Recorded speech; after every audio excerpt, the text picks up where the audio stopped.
Hi friends, எல்லாருக்கும் வணக்கம். இந்த கொஸ்டின் கவனிச்சு பாருங்க. திண்டிவனம் பெயர் சொல்லின் வகை அறிக. திண்டிவனம் என்பது இடவாக பெயர், அதாவது இடப்பெயர். ஆப்ஷன் சி வந்து சரியான விடை. அடுத்த கொஸ்டின், நாழிகை பெயர் சொல்லின் வகை அறிக.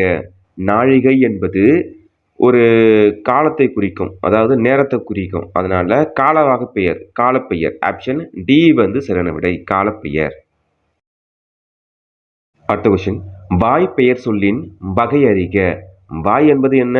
ஒரு உடலுடைய ஒரு பகுதி, அதாவது ஒரு உறுப்புன்னு வச்சுக்கோங்களேன். அப்போ அது வந்து என்ன வரும்னா ஆப்ஷன் பி, சினை பெயர்.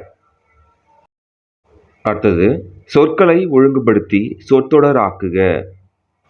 மனிதகுலம் கண்ட முதல் அறிவியல் கண்டுபிடிப்பு நெருப்பு.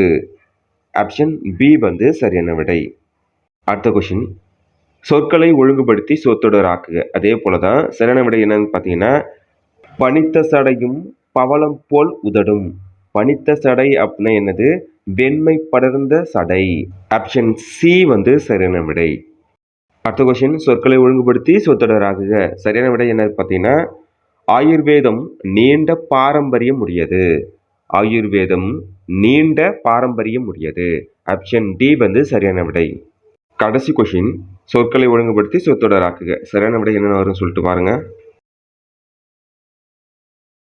சிதம்பரனாருக்கு திருக்குறளில் 2 அதிகாரங்களில் எல்லையற்ற ஆர்வம். ஆப்ஷன் சி வந்து சரியான விடை. இந்த காணொலி பதிவில் 6 கொஷின் பார்த்தோம். அந்த 6 கொஷினுமே எக்ஸாமில் கேட்ட கண்டிப்பாக உங்களுக்கு பயனுள்ளதாக இருக்கும்னு நினைக்கிறேன். அடுத்த காணொலி பதிவில் சந்திப்போம். நன்றி, வணக்கம்.